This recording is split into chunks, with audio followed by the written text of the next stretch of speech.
Okay, so today we're going to talk about a really important part for step 8. In step 8, you're going to start adding the pieces together to make the top. And what that will look like to a large part is adding rows of borders. So as you look at the top, we'll be adding different borders as we go. It is very important to do borders correctly. So whether you're adding the very first border here around the middle or any of the subsequent ones, you want to follow this process, and you should do this all the time or something similar to it whenever you put a border on anything. If you've made things and they kind of are bumpy like this and they're not flat, oftentimes it's because you cut a border or you take a strip, you just sew it on and then you cut it off. That is not the correct way to do that.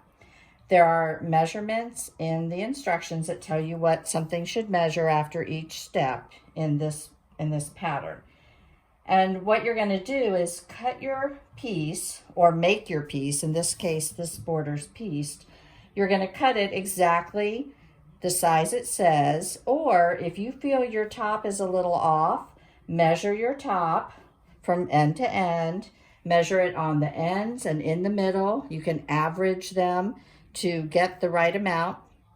I found in this pattern, the measurements worked very well. Even though there's a lot of piecing, I did not adjust any of my strip lengths for any of my borders.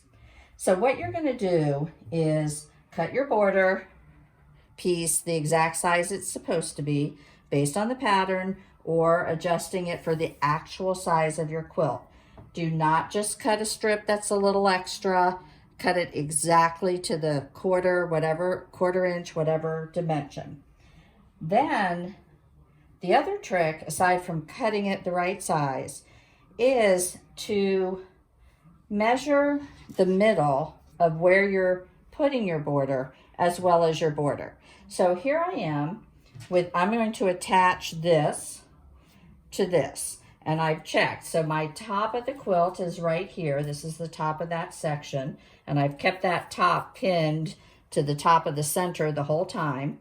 So this is the top, and this is my left border. So I know that I have the right piece. You never want to sew it on and have to take it off. Okay, and I'm going to sew this on. So rather than just start and end, what I'm going to do is measure the middle. So this is the size it's supposed to be. So you can use measuring. I usually fold it in half, and then I take a pin and I stick it in where the middle mark is. Some people might use a marking implement. You can use your iron to press it. But what you want to do is indicate that. Now, where are you going to put it? So it's going on this side. So I need to know the middle of this piece. So again, I'm going to carefully, not stretching or any of that, I'm going to fold it in half. I'm going to do a little like finger press there. So I see where that is, and I'm going to mark it with a pin. Now, in this piece, okay, this border before it is pieced. So I know if I count in that this is the middle. So this is a good indicator. And oftentimes when you're putting this border here, you can see where the actual middle should be, but you want to fold it and measure it because you may be off a little with your piecing. So here I have two middles. Well, this is a long border. So I want to do some additional marking. So I'm going to go on either side and go in from the outside to the middle. And I'm going to, again, do a little finger pressing, and then I'm going to put a pin in each of those spots. And some people use like a different color pin to mark there so it stands out from their regular pinning. I'm usually too lazy to go find a different color pin. But so now I want to do the same thing here. So I want to pull this in to the middle. You could use a ruler and do that. That's very precise. I tend to do it this way because I think I learned to do it this way. But I also find that it's easier than, you know, having to get a long ruler and do that.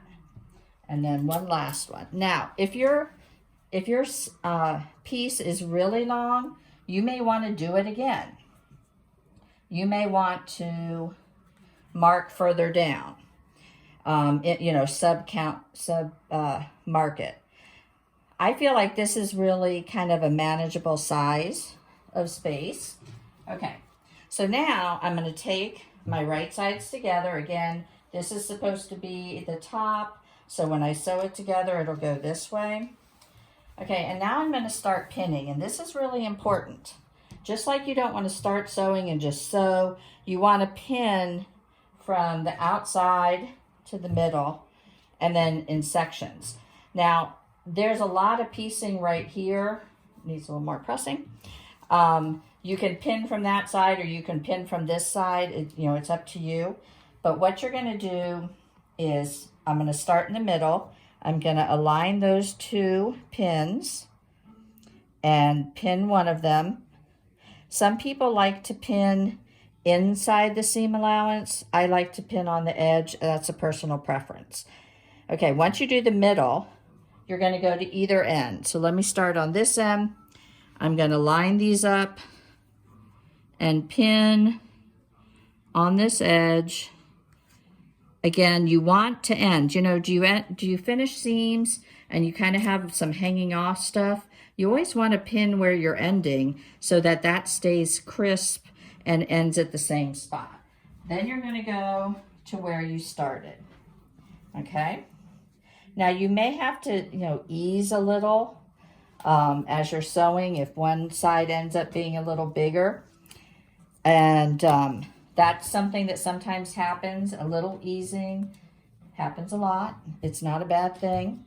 And so once you do the middle, then the ends, then you're going to do your quarter sets here.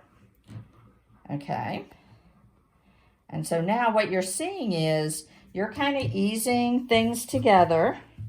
Got to do this one down here. Again, make sure your edges are aligned correctly as well.